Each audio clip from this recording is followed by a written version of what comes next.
Hello everybody and welcome to my very first episode on the NetherWrights server. My name is Touch Tactic and I'm glad you're here. Now what is the NetherWrights server, you may ask? This is a SMP that's been going for just about a month. And even though it's been going for such a short time, we've already made such massive progress. I am going to be recording sort of gameplay, my thoughts, etc. Sort of keeping like a journal diary. I think it'll be fun as I take you along on this journey of playing Minecraft together.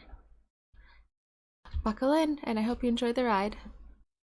Today, one of the first things I'm going to do is quickly clean up this bamboo mini farm that doesn't really count as a farm, and I'm going to start a shop to sell scaffolding. Got a really simple idea for what the shop will look like. I think I'm literally just going to have a gigantic scaffolding box with some chests underneath, and it'll just be super simple, super easy. Doesn't have to charge too much, but hopefully to help out people on the server who will be looking for scaffolding but who may not have access to the amazing, absolutely amazing spider plus creeper farm that I have access to, which totally is not just a result of not having enough wool to make it spider proof. Yes, you have quite a bit of string and some of these things, funnily enough, in the wool chest, because that makes sense.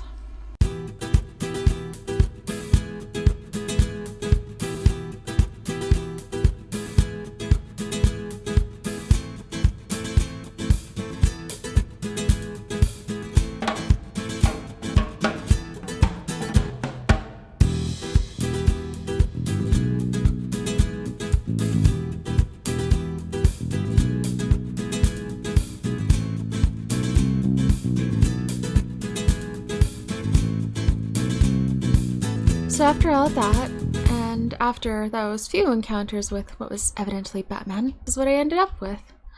It has some nice pillars on the top, and it's called Monument Maker, as a tribute to Charred Butter, who died in lava, as we placed scaffolding pillars to try desperately to save his life, and we failed.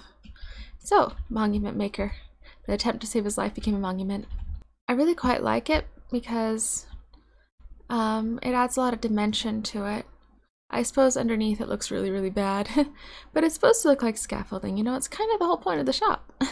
So yeah, pretty happy with it. And especially what I like is that when you go into my food shop, it's like boom. Did not actually intend it that way, but works out very well. Now this actually feels kind of terrible. I'm literally leading baby calves to the slaughter. I finally figured out we have stacking, mob stacking, a plugin on our server, so each of these cows is literally 50 plus 20. This is 70 cows, and I recently learned that they can walk through a 1 high block gap when adults can only walk through a 2 high. So of course I bred them up, leading them here to the future cow farm location, and I'm going to lock them in. I feel like a terrible person, but even terrible people have to eat, right? I'm sorry. Alright, so it looks like these cows get another chance at life. I was about to send them to bovine heaven, shall I say. Elevate them to their final purpose of existence. Okay, that sounds terrible. I'm getting given a shop tour of a pet shop. They're selling all sorts of wonderful curiosities. Like, what's this guy? Andy the Endermite. 360 diamonds! Bargain!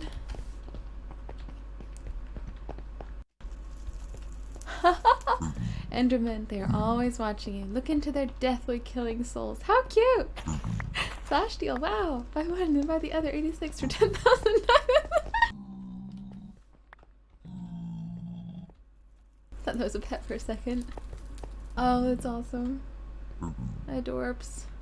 I want to give him a scaffolding hat, but I don't think that would work.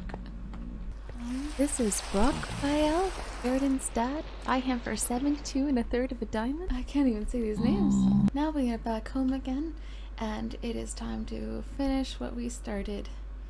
Time to get some steak.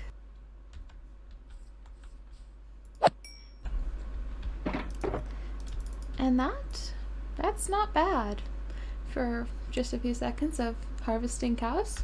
Yep, I like mob stacking.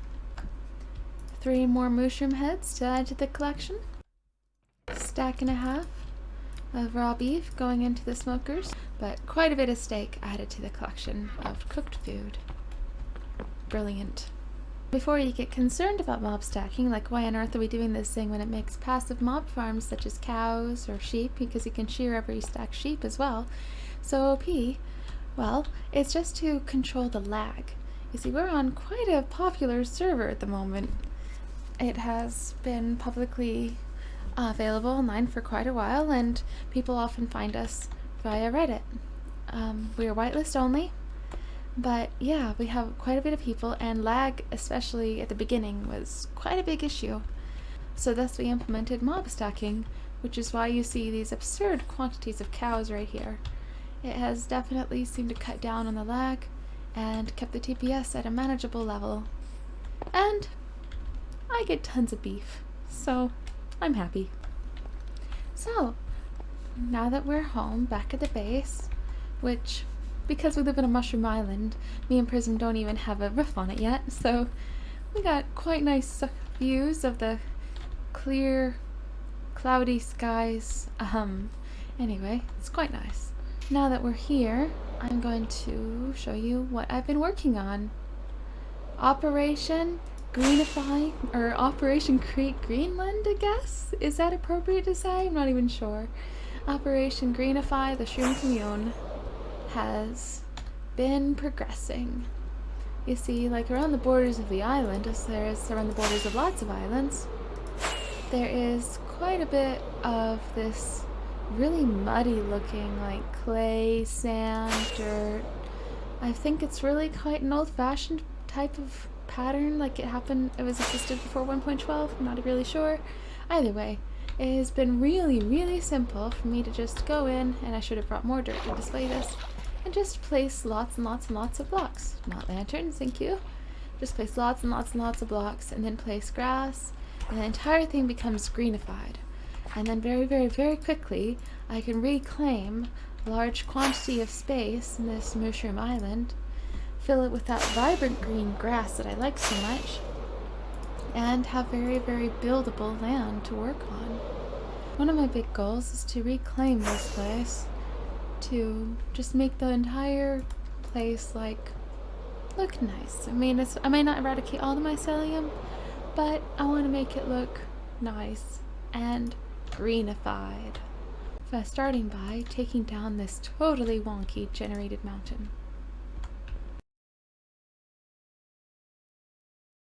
Right now, I am on my way to do one of the most ridiculous projects I've ever done in Minecraft, but it's quite fun, so I figured I'd talk about it.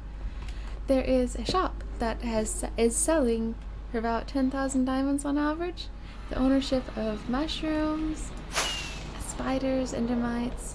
I had a clip there earlier when they were giving me a tour, and right now we are using this minecart rail to rescue spiders from a now deceased, sadly, spawner. It got destroyed in the chaos, and I am bringing over supplies to make a splash potion of regen for spiders, because 2 of them have suffocated into death, unfortunately, because of their requirement for a 3-block wide space. I love the name of it.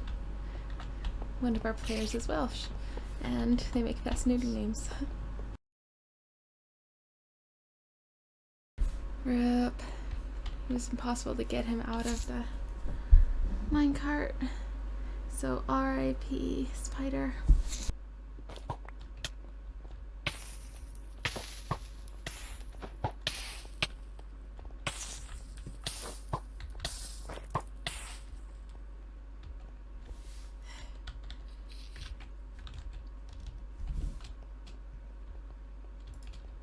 I'm not gonna allow you to kill yourself, not if I can help it. Woo! R.I.P.